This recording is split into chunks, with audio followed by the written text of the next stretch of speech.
Assalamualaikum and hello. My name is Syafiqah Umairah binti Muhammad Hafiz, and today I will be presenting my individual reflection of MGT548, which is Managing Organizational Behavior, or the short name is OB.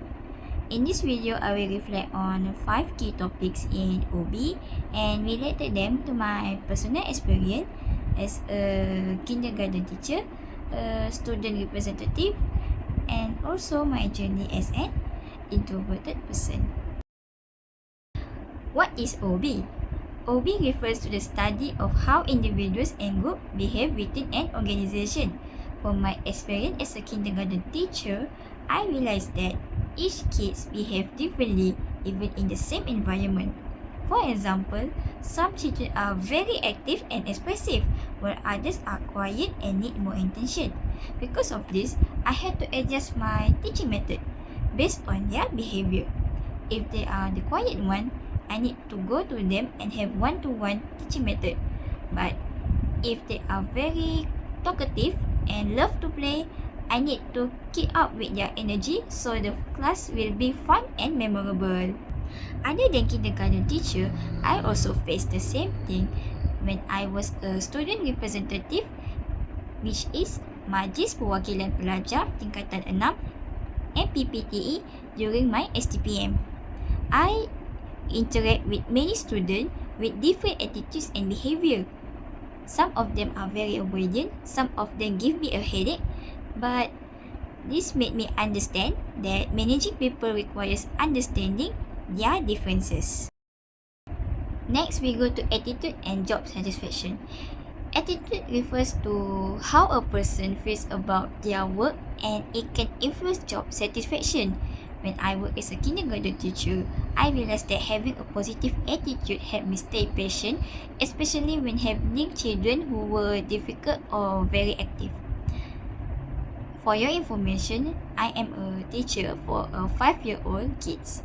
So, as we know, 5-year-old kids are very hard to handle, but in the end, I need to stay calm, or else they will afraid, they will scared with me.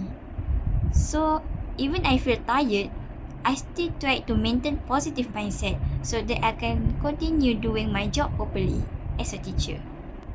As an MPP student, I also learned that attitude is important when dealing with people because it affects how others respond to us.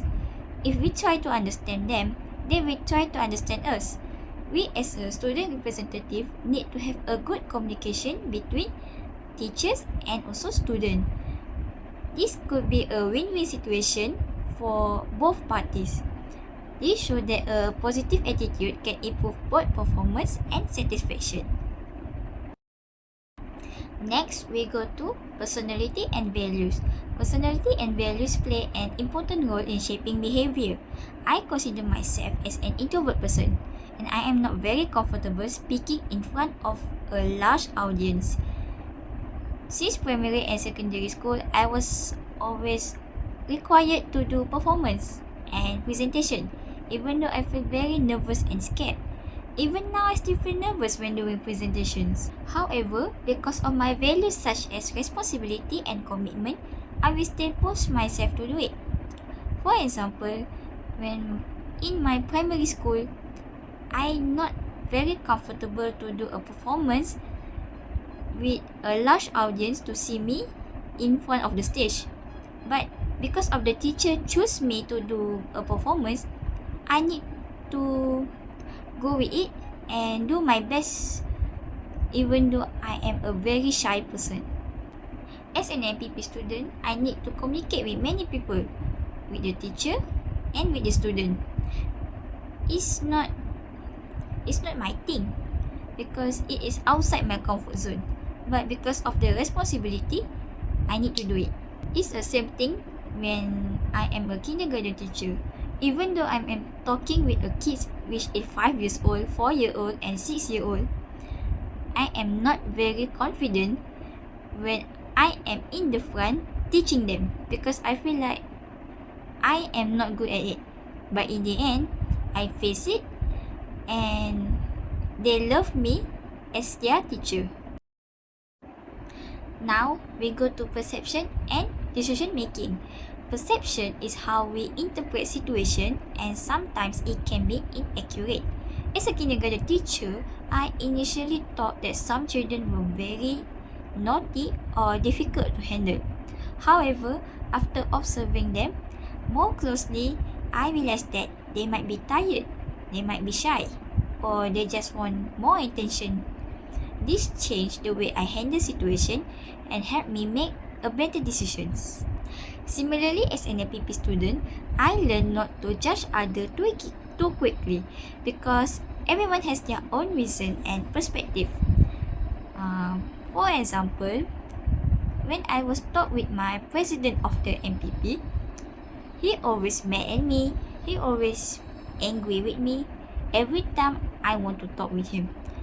But when I think again, maybe because he just too tired, exhausted with the responsibility that he need to handle. So I learned that I need to just stay calm and patient when talk with them, even though they are very emotional. This experience taught me that good decision making requires understanding before making conclusions. Lastly, we go to the motivation. Motivation is the factor that drives a person to act. In my experience, my motivation comes from both internal and external factors. Internally, I want to improve myself and overcome my fear of speaking in public. Externally, my responsibilities as a kindergarten teacher and MPP require me to communicate and perform my role properly. Like I say, I am not very good with talking, but I need to do it anyway. For example, even though I feel very nervous during presentation, I still prepare and try my best because I want to achieve good result. Even though I already planned everything from A to Z, there is sometimes that I'm stuttering and suddenly blank in the middle of the presentation. But because I want to get a good result, this pushed me beyond my comfort zone and do it anyway. This shows that motivation helped me push beyond my limit and continue growing. In conclusion, organizational behavior help us understand how individuals behave and interact in different situations. Through my experience as a kindergarten teacher, as an APP student, as an introverted person, I learned that attitude, personality, perception, and motivation all influence behavior and performance. These lessons are very important to me to become a better team member and to prepare for my future career. That's all for me. Thank you.